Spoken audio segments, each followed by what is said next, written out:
You know, there's an Irish poem that defines luck as not chance, but rather by thinking creatively, critically, courageously, and always with care.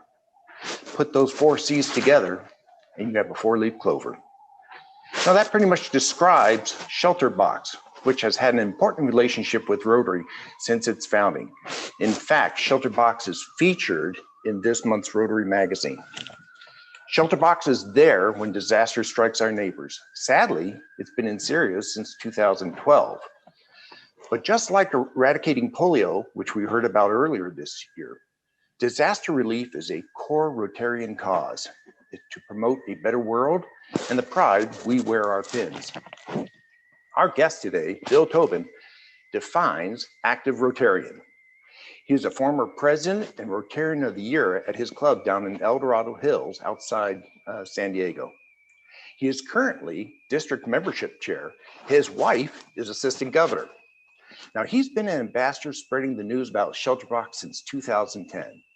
And for that, he has won the Presidential Service Award 7 times over. Before he joined ShelterBox as a full-time Rotary Relations Manager, he was a nuclear power plant inspector. And before that, he was a competitive swimmer. So we know Bill can keep his head above hot water. Together with his wife, Sherry, they have 2 wonderful boys, a fantastic daughter-in-law. Ladies and gentlemen, fellow Rotarians, it's my distinct honor to introduce Mr. Bill Tobin. Bill? Thank you, Tom. I want to know where you did your research, because that's the first time anyone's dug that deep or jumped in the deep end and brought up any competitive swimming I once did many moons ago. So thank you so much for that introduction. Hello, everybody. Let's get right to business. Since this is a Rotary meeting and all the fellowship was done 15 minutes prior to the meeting, that was fun to enjoyed listening to that. You know, I love this year's Rotary theme. Rotary opens opportunities. And from the moment somebody says, hey, I could help you with that, you know, there's an opportunity for a new member, a new friend, or a new partner. And that was what the Rotary Club of Helston Lizard experienced with their idea of ShelterBox in the year 2000. Now, the goal was to reach 10 families each year. That's it, just 10 families. And that's after disaster strikes, and to hand deliver those families a tent and some other aid in a big green box. Why green? Because that was the one that was on sale. ShelterBox support grew almost immediately. You know, the neighboring clubs wanted to support it. Other clubs across the UK and Europe and here in the United States, we all wanted to be a part of this. It sounded like a really good idea, and they had a good initial deployment. We helped 143 families in India in 2000, and we haven't stopped since. So instantly way above that 10 family per year goal. Now, the center of focus has always been shelter. There are several different tents that we could use currently, and listening to the feedback from the families that we serve, and that's been instrumental in the development, the design changes and improvements we've had over time with our shelters. And also, in addition to tents, we also do tarpaulin-based shelter. We've learned that tents aren't always the practical or the preferred item. Homes could often be repaired or even replaced using high-strength tarps. Advantages also include larger and customizable living spaces and many more uses for repurposing if they have more permanent structure that they're able to transition into. So tarps also provide a more resistant barrier to the environment than some of the locally found and locally used materials like grasses and reeds and leaves. And shelter kits also include tools, full-size sets of tools that will also accompany other household aid in a smaller shelter box, a small green shelter box that goes with the shelter kit. Now, there are 96 different aid items that ShelterBox can supply, some like water filters, mosquito nets, warm blankets. Those are things that really help keep families safe from illness. Other items like the tools and ropes and fasteners, those really help not only to rebuild homes, but also to rebuild livelihoods as people are then able to go out and find work, help their neighbors, really have a little bit of normalcy return to their lives. And we continue to learn and evolve. We are a learning organization. We are continuing to grow our capacity and increase our impact for the families and the communities where we work. Now, originally, ShelterBox gear would be purchased through suppliers and manufacturers Everything was shipped to Cornwall, England, where the Rotary Club, Helston Lizard was. They had warehouse space there, they'd repack it into boxes, and then when a disaster would strike, they'd ship the boxes out. Well, now gear is shipped to pre-positioned warehouses we have all over the world. And then after an assessment, only the items that are really necessary, like shelter and some of the other eight items, will be sent to that disaster area. And the box packing, that's often done at the point of distribution. And we have found this to be a much more efficient and economical way to operate. Just last month, in April, we surpassed the 2 million person mark. We have sheltered 2 million people since our founding 21 years ago. It took us 15 and a half years to reach the first million, and just 5.5 years now to reach the second million. So that's a project that is seeing incredible growth here at ShelterBox. But as these numbers show, we still have a big mission ahead. It's expected that changes in climate patterns and storm intensities are only going to drive disaster displacement figures higher. And the current number of people displaced by conflict is a greater sum than those displaced through World War I and World War II combined. And ShelterBox is no stranger to conflict-related response work. We've had over 100 deployments that help families that are displaced or caught in conflict. One major difference between disasters and conflict is the length of displacement. People displaced by disasters can typically return in a matter of days or weeks, while people displaced by conflict are likely to remain displaced for several years. We've been nominated for the Nobel Peace Prize in both 2018 and 2019 for the work ShelterBox does in areas of conflict. But from the very first person we sheltered to the 2 million and beyond, it's Rotarians and Rotary clubs that have been just essential in our growth and success as an independent nonprofit organization. What grew from this club's project to a global nonprofit eventually became official project partners with Rotary International in 2012. And really at the heart of our partnership are our volunteers. They give their time and talents to help ShelterBox grow. They build awareness, they fundraise, and even for some, they become our response team members. Every year we find new Rotarians, people who will learn about ShelterBox and then learn about Rotary and end up joining a club near them. And that makes sense because Rotary is really, it's in the DNA of everything we do here at ShelterBox every day. Our successful partnership with Rotary is really the result of efforts of Rotarians like you and me and clubs like yours and mine who've really stepped up and helped support these disaster relief efforts of ShelterBox. And as the world locked down last year, 14 months ago now, almost 15 months ago, it was General Secretary John Hugo who shared ShelterBox has a vitally important part to play in the global response to COVID-19. Well, that's true. We really looked at the pandemic as simply another layer we had to work through to safely reach families in need. Like flooded roads or downed trees or complexities of conflict, we had to just find a way through. We had to adapt, and we did so several ways. We've always wanted to keep a family under one roof. And we never really thought of that as social distancing, but as this call demonstrates, it's exactly what we're doing here. We found things like soap and wash basins, easily procurable, small, lightweight, and they could save lives. Not only increasing protection levels against coronavirus, but the common cold, the flu, even polio. Washing your hands will help the spread of so many different illnesses. We found instances also where families were sharing resources, usually cook sets. So we were able to just give families cook sets if that's all they needed. And that would help decrease communal contact. And, we implemented social distancing like everybody else. Health training practices changed. We provided PPE during our assessments and our distributions, even in our post-distribution follow-up work. But probably more than anything else, our response team members were grounded. They were stuck. We couldn't travel. We had no special exemptions for international travel. So we had to rely on existing partners like Rotary. And we also found several new partners. We've had several existing partners over our past. Simply put, without these partnerships, most of our response work in 2020 would not have occurred. And we were busy. We were quite busy. We helped nearly 200,000 people 33,000 households across 11 different countries, 17 different relief effort projects. It was really an incredible yet completely different year for us.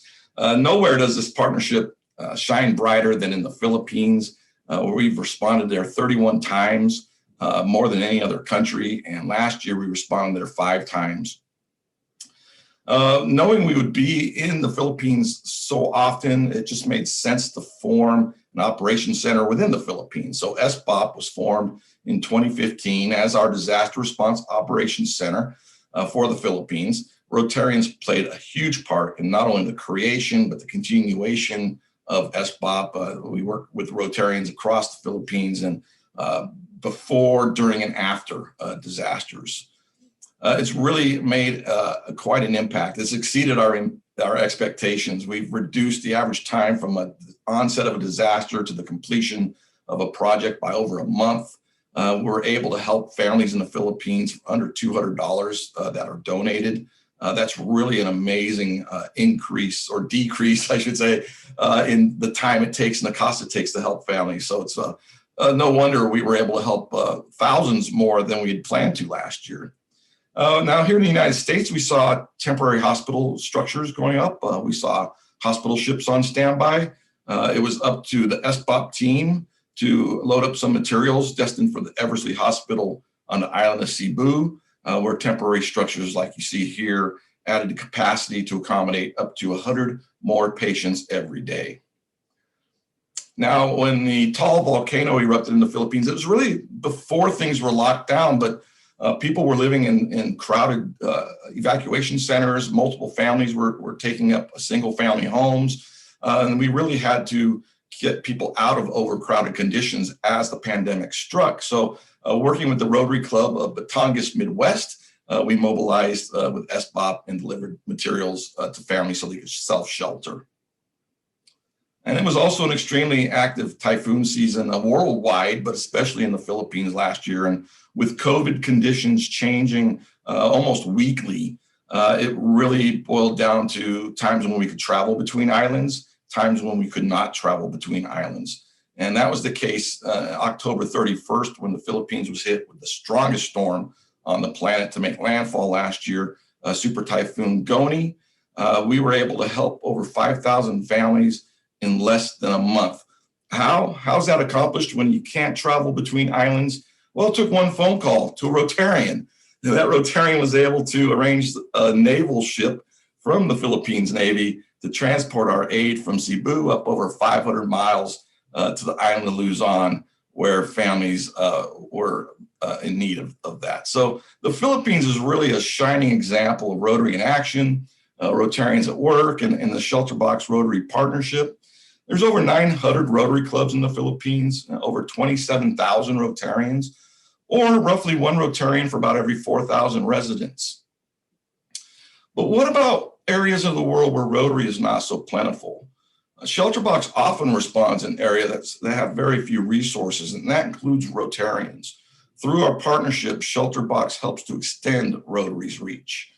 Here's a map of some of our recent response work, give you an idea of the scarcity of Rotary in most of these countries. The countries you see here in red, they all have fewer than 500 Rotarians. In Syria, there is no Rotary. There's simply not a single club in Syria. Looking at it kind of a different way, I mentioned one Rotarian for every 4,000 people in the Philippines. That's what I call the Rotarian ratio. Here in the US, it's one Rotarian for every 1,139 people. We have close to 300,000 Rotarians. By comparison, think about Sudan. Sudan has one Rotary member for every 2.267 million residents. So extending Rotary's reach is something that we're able to do. And also within the United Nations, we extend Rotary's presence. We're members of the UN Shelter Cluster. That's a collaborative effort of over 48 agencies that are focused on human displacement and shelter needs. And in addition to our global partnership with Rotary, we have partnerships globally with Habitat for Humanity and with the International Red Crescent Society, or Federation, I should say. Here's an example of how we did our work last year. We did it over Zoom, just like we're doing this meeting. Here's our team in the UK. They're working with the Red Cross team in Tanzania. They will then take all of our gear that we send to them, all of the training that we give to them remotely, and they will do the response work where our solar lights and our shelter kits complemented their aid package to families displaced due to flooding. Global partnerships really help keep a local face on the front end of our response work. That's so important. It's such a comfort level change for people. It's intimidating when foreign workers come into a country, even when they're bringing the best help that they possibly can. Recently in India, continued heavy rains have caused flooding there, and we're partnering with Habitat for Humanity to reach families there. And now Habitat for Humanity also has a global partnership with Rotary, so it was really neat to see this in action in Honduras, partnering with the San Pedro Sula Rotary Club, Habitat, and ShelterBox working together there in the Mosquito Coast area, which is very difficult to reach, even in the best of conditions. And we were able to provide over 3,000 families with the aid they needed after 2 hurricanes struck there in November. Now, working in areas of conflict, that presents an entirely different set of complexities. During the pandemic, people in these areas are even at higher risk because health systems are already overstrained, hospitals often destroyed, and access to those in need could be extremely limited. In Ethiopia, we worked last year with the International Office of Migration. Those were displacements that were both conflict related and disaster related through flooding, drought, and locust swarms. Right now, we're partnering with IOM again. We've combined our resources as the conflict in Tigray has not only cost thousands of lives, but the UN now estimates over 500,000 people newly displaced in 2021. Now, displaced, where do they go? Well, they go to the next city they could find safety in, and that puts a whole another strain level on those cities like Shire in Ethiopia, where the population of 50,000 has tripled this year already, and there's 1,000 people a day arriving there still as of last month. Our aid, it doesn't always come in the green box, and that's fine. That's okay. If logistically it's not going to work out, if the timeline it isn't going to work out, if it's simpler to partner with other agencies and use a different container, that's fine with ShelterBox. It really is, because it's not about the box. It's about what's in the box. It's about the families we're serving, like these Ethiopians who had to flee their homes with what they could carry on their backs. And, you know, the future in Ethiopia is uncertain, but for these families, at least shelter and some other household items for the time being have been met. Last year in March, I read a headline in the New York Times, and I cried when I read it. I literally tears down my cheek just from the headline. It read, "Syrian children freeze to death, bombs rain down, and nobody cares." You just can't wish conflict away. You can't ignore it and hope it stops. And in a country without a single Rotary club, surely someone has to care like a Rotarian can care. A ShelterBox cares, and we've been working in Syria for several years. Now, the crisis there began in 2011. We've been responding there since 2012. We have helped over 400,000 people, 250,000 of those in Syria itself. It's a country with incredible humanitarian needs. Please look up the history of Syria, because it is an astonishing country for centuries. One of the most incredible, advanced, peaceful countries on earth, but that's simply not the case anymore. We're also seeing within the displaced population increases in gender-based violence, child labor, and more. So in the wintertime, we do special responses there because we've found dozens of documented cases of children and adults freezing to death because they lack the basic shelter and necessities to stay warm. We have to keep these families alive. We've worked with several partners in our 9 years there. These are just a few. Our distributions there are quite a bit different than anywhere else. The true heroes are the relief workers. I mean, they literally risk their lives on a daily basis to reach families in need. We've had smaller distribution sizes, and that's needed to mitigate the coronavirus. But that approach also adds time to distribution, and our relief groups are targeted in Syria. Like those who still occupy the shelter building you see behind this truck of ShelterBox aid, an entire generation is growing up knowing nothing but war. And these unique items that we bring there in the wintertime include mattresses, they include carpets, they include warm winter coats for children. Last winter, we helped over 1,600 families in Idlib, which is in the northwest.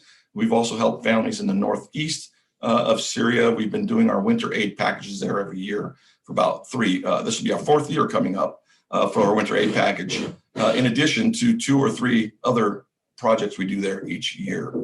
Now, while the tent provides Amira, as you see here, and her kids with shelter, she shared all the items that are important to us because we had no blankets. We had no kitchen utensils, and we couldn't buy pots because of the high prices. Amira even put her ShelterBox to good use. It's a place now where she could store her clothing. So our work continues.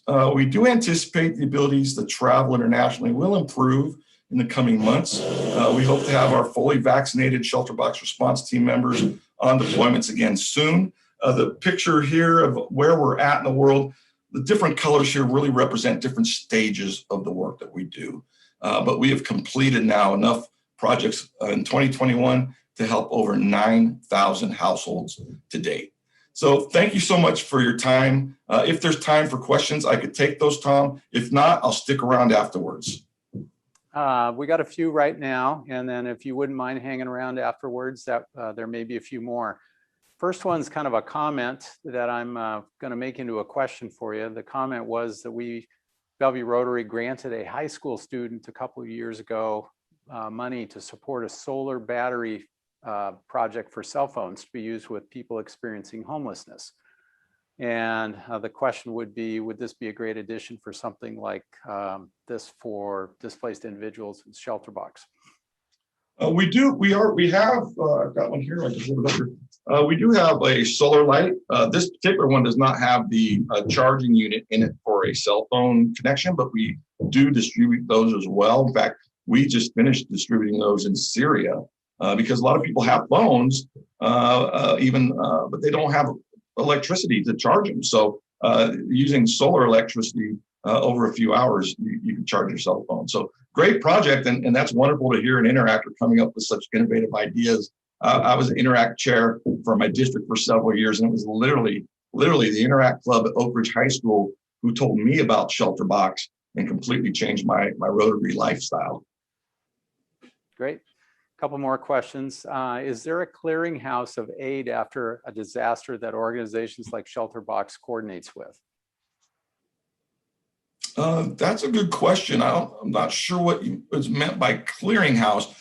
Our partnership, our association in the UN Shelter Cluster really opens up the ability for us to transfer aid between organizations, to buy aid from another organization, as opposed to getting it from a vendor. So in that capacity, yes, we partner with a lot of different agencies. If by clearinghouse you mean like things left over at the end of a disaster, we've never had a scenario yet where we had gear left over. In fact, there's people left that need aid, and we don't have the aid to supply it, is where we always end up. Okay, one more question. Thank you for that answer, by the way. There's a learning curve in everything that we do, and with some major educations, or I guess the question would be, what are some of the major things that educations that ShelterBox has learned over the years that guides what you do today? Oh boy, well, we learn something every single deployment.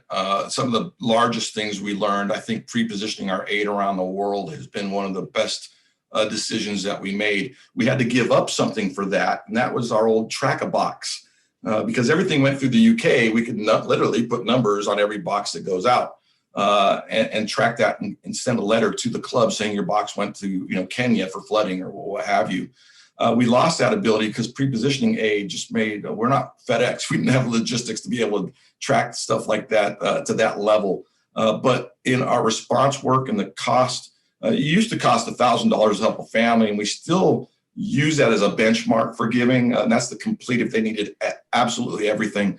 But now we're able to help families for far less than that. So the shelter kit would be the second learning item I would put on that. So global pre-positioning and then the shelter kit and doing the heavy duty tarpaulin based solution. We used to have to pass up houses because they didn't lose their whole house. They were just missing a couple of walls part of a roof. Well, that didn't really mean they had proper shelter, but they had something. So we would bypass them. But now with shelter kits, we could include families like that and help many, many more people than we used to. Great. Well, that's great. There may be a few more questions. Again, if you can hang around for a few minutes afterwards, that'd be great. I want to thank you for a very informative presentation today, and want to let you know that in honor of your presentation today, we're making a donation in your name to Harvest Against Hunger, which will provide 1,500 pounds of fresh fruit and produce to local food banks. So thanks again. Next week's program is Tom Captain, retired Vice Chairman of Global Aerospace and Defense Leader at Deloitte LLP, with an update on the aircraft industry. And having met Tom a few times, he's like a walking encyclopedia on that industry, so it should be interesting. Thank you for all who helped out with our meeting today. Jeffrey Van Gogh with the meeting production here, and then especially for Diane helping pull together our awards today for the Paul Harris Fellowship pins. Thank you all for joining us today. This meeting is now adjourned.